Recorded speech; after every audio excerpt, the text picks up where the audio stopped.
ఇంకోటి కూడా చెప్తున్నా మిస్టర్ గాంధీ గారు, నేను ప్యూర్ తెలంగాణ గడ్డ మీద పుట్టిన బిడ్డని.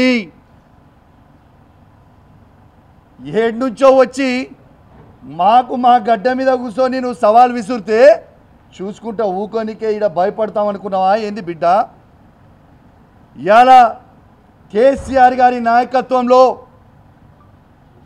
నిన్న నేను పొద్దున్నే కేటీఆర్ గారితో హరీష్ రావు గారితో ఫోన్ మాట్లాడి పర్మిషన్ తీసుకొని మరీ చెప్తా ఉన్నాను. అందుకే హైదరాబాద్ ప్రజలు మాకు కడుపు నిండా ఆశీర్వదించి ఒక్క సీటు కూడా కాంగ్రెస్ పార్టీకి ఇవ్వకుండా అఖండమైన తీర్పునిచ్చినారు.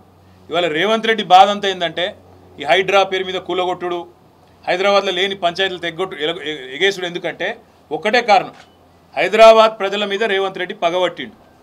నాకు ఒక్క ఓటేయలే, ఒక్క సీటు ఇయ్యలే, నన్ను పనికిమాలిన వాడని చెప్పి హైదరాబాద్ ప్రజలు భావించిండ్రు అని చెప్పి పగబట్టి ఇవాళ లేని పంచాయతీలు పెట్టి ఒక చిల్లర మల్లర ప్రయత్నం చేస్తూ ఉన్నాడు. ఒకటి మాత్రం పక్క, మేము ముందు చెప్పినాం, ఇప్పుడు కూడా చెప్తా ఉన్నాం, తప్పకుండా హైదరాబాద్లో ఉన్న ప్రజలందరూ మావారే. కేసీఆర్ గారు ఈనాడు కాదు, తెలంగాణ రాకముందు చెప్పిండ్రు, తెలంగాణ వచ్చినాక చెప్పినారు. ఇక్కడ ఏ ప్రాంతీయ తత్వం కానీ ప్రాంతీయ ద్వేషం కానీ, టీఆర్ఎస్ 10 ఏళ్ళు అధికారంలో ఉంటే ఎన్నడూ ఒక చిన్న సంఘటన, ఒక చిన్న ఎఫ్ఐఆర్ కానీ, ఒక చిన్న దాడి కానీ, ఒక చిన్న ఘటన కూడా జరగలేదు ప్రాంతీయ తత్వం మీద. ఇప్పుడు కూడా ఉండదు, ఉండబోదు. తప్పకుండా మరి గాంధీ చేసిన వ్యాఖ్యలు కూడా ఒకసారి పరిశీలించాలని నేను కోరుతా ఉన్నాను.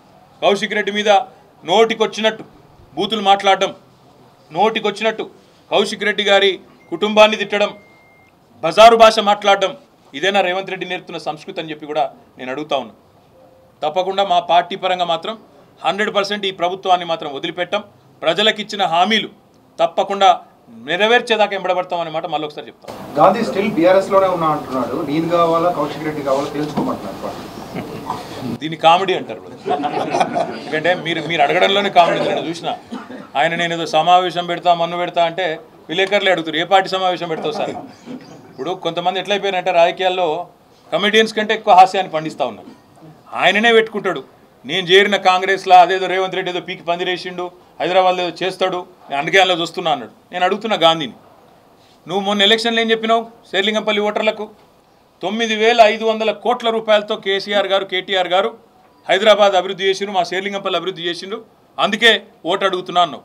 మరి నేను అడుగుతున్నా గాంధీని, నువ్వే కదా కాంగ్రెస్లో పోయినావు, 9,500 కోట్ల అభివృద్ధి మరి 9.5 ఏళ్ళలో జరిగితే అంతకంటే ₹1 ఎక్కువనే కావాలి కదా. మరి అభివృద్ధి నువ్వు నీ లెక్క ప్రకారం చేస్తావా?